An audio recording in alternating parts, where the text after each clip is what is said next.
राम राम। एक श्लोक और कर ले।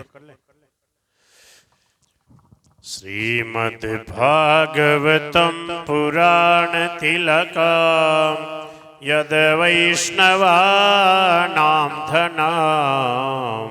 श्रीमद्भागवतं पुराणतिलकं यद्वैष्णवानां धनम् यस्मिन् पारमहंस्यमेव ममलं ज्ञानं परं गीयते। यस्मिन् पारमहंसमेव ममलं ज्ञानं परं गीयते। यत्र ज्ञान विराग भक्ति सहितं नैष्कर्म्यमाविष्कृतम्।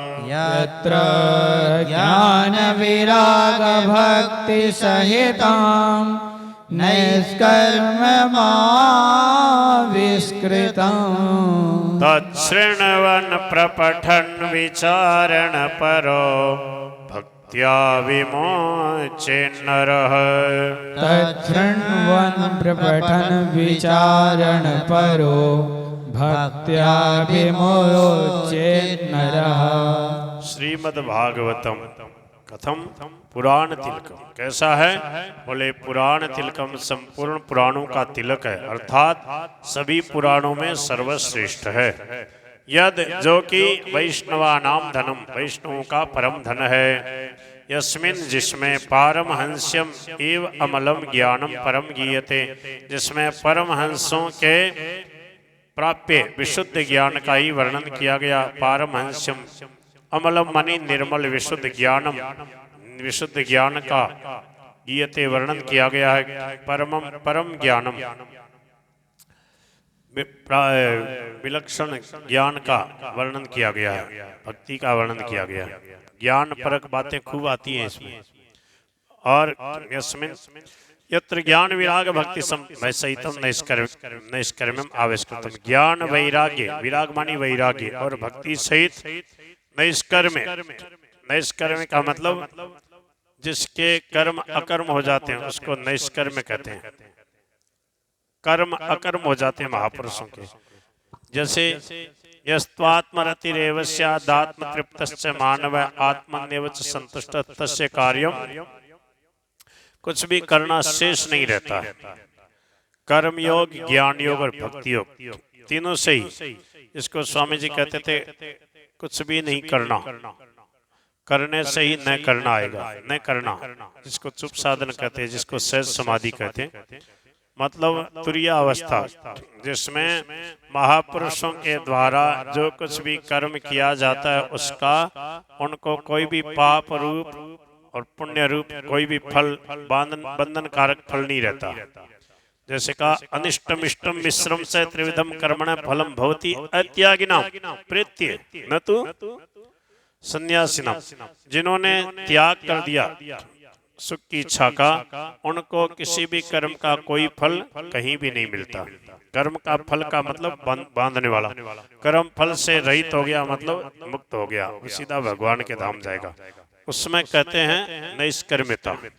उस निष्कर्मता का ज्ञान के द्वारा भी, भक्ति के द्वारा भी और वैराग्य के द्वारा भी, तीनों साधनों के द्वारा वहां पहुंचाया गया है। परम विश्राम जिसको कहा, परम आनंद की पायो परम विश्राम, वहां पर पहुंचाने के लिए इसमें वर्णन किया गया है कि हम उस स्थिति में, जड़ भरत जी वाली स्थिति में, श्री अमरीश जी वाली स्थिति में हम कैसे पहुंचे। तो इसके लिए ज्ञान वैराग्य भक्ति सहित नैष्कर्म्यम आविष्कृतम। ठीक है, निवृत्ति मार्ग को प्रकाशित किया गया है। नैष्कर्म्य यानी जितनी भी प्रवृत्ति है उससे फिर सहज निवृत्ति में चला जाता है। मतलब देखो, धर्मते विरति क्या है, इसी को सरल करके कहा है गोस्वामी जी ने। धर्म का पालन करोगे तो धर्म का पालन करते करते संसार से वैराग्य हो जाएगा।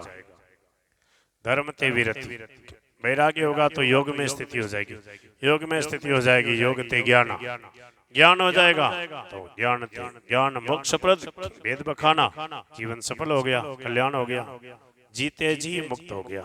ऐसा है।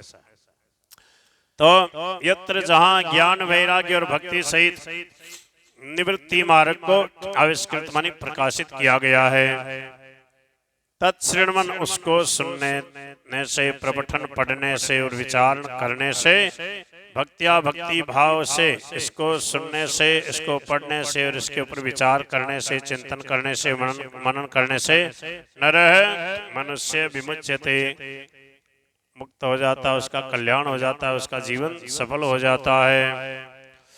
हो गया। श्रीमद् भागवतम पुराण तिलकम, ये पुराणों में सर्वश्रेष्ठ है, पुराणों का तिलक है। यह वैष्णवों का परम धन है। यद मानी यह वैष्णवों का परम धन है। यस्मिन, इसमें पारमहंस्यम, परमहंस जो महापुरुष होते हैं, जड़ भरत जी, दत्तात्रेय जी आदि, और जिस दिव्य ज्ञान में मस्त हैं, उस दिव्य अमल निर्मल दिव्य ज्ञान का, परम श्रेष्ठ परम मानी श्रेष्ठ दिव्य ज्ञान का इसमें गान किया गया। ऐसे दिव्य महापुरुषों की रहनी सहनी इसका वर्णन किया गया। उन्होंने कैसा दिव्य ज्ञान प्राप्त किया उसका वर्णन किया गया। कैसे हमें वह तत्व कैसे प्राप्त हो, तो जड़ भरत जी महाराज का चरित्र पढ़ो सुनो समझो, दत्तात्रेय जी का पढ़ो सुनो समझो, और उन्होंने कैसा जीवन जिया वो सब ज्ञान इसमें बताया गया। आख्यानों के द्वारा से व्याख्यान किया गया। कैसे 24 गुरुओं की जो कथा है वो क्या है, एक कथानक है, आख्यान के द्वारा व्याख्यान किया। आख्यान मानी कथानक, कथा के द्वारा उसको समझाया गया। यह तत्श्रवण, इसको सुनने से, पढ़ने से और विचार करने से, पर साथ में क्या होना चाहिए, भक्ति पूर्वक भाव पूर्वक श्रवण करे, पठन करे, प्रपठन दिया, मन लगा के विशेष रूप से समझते हुए पढ़े, विचार करे, तो क्या होगा, हृदय में भागवत धर्म समाहित हो जाएगा और कल्याण हो जाएगा। अच्छा, ये जो भागवत है ये यहीं पे सुलभ है। स्वर्गे सत्ये च कैलासे वैकुंठे नास्त्ययं रसः। स्वर्गे सत्ये च कैलासे वैकुंठे नास्त्ययं रसः। अतः पिबन्तु सद्भाग्या मामामुञ्चत कर्हिचित्। अतः पिबन्तु सद्भाग्या मामामुञ्चत कर्हिचित्। स्वर्गलोक में, सत्यलोक माने ब्रह्मलोक में, कैलाश लोक में और वैकुंठ लोक में अयम रस न अस्ति, ये इस प्रकार की कथाएं नहीं होती हैं। अतः इसलिए पिबंतु, बार बार रसपान करो, इसको प्रेम से सुनो। सद्भाग्या, हे सद्भाग्यवानो, मां मुंचत, कभी मत छोड़ो, कभी मत छोड़ो, कहीं मत छोड़ो, जहां भागवत की कथा सुनने को मिल जाए प्रेम से इसको रसपान करो, अर्थात इसको प्रेम से श्रवण करो, जीवन सफल करो। बोलो गिरधर गोपाल की। अब आगे का बड़ा रोचक बहुत सुंदर प्रसंग है, कल आराम से उसका वर्णन करेंगे। शुकमुखाद्रम तद्रव संयुतम, श्री शुकवाचा में अहमता रहित होते हैं ना। जैसे पहले तुलसीदास जी ने कहा कि कभी न हो नहीं चरित कहाऊं, चतुर कहाऊं, मति अनुरूप राम गुण गाऊं। कभी नहीं हूं मैं, परंतु शंभु प्रसाद सुमति अहुलसी, तो रामचरित मानस कवि तुलसी। क्या झूठ बोल रहे हैं? थोड़ी देर पहले तो कह रहे थे कवि ना हो, मैं कोई कवि नहीं हूँ, मैं कोई चतुर नहीं हूँ, पर बोले भगवान शंकर की कृपा हो गई तो ये तुलसीदास बोले कवि बन गया। तो अपनी तरफ से नहीं, ये महापुरुष जो होते हैं इनके अंदर शक्ति क्या किसकी होती है, भगवान की।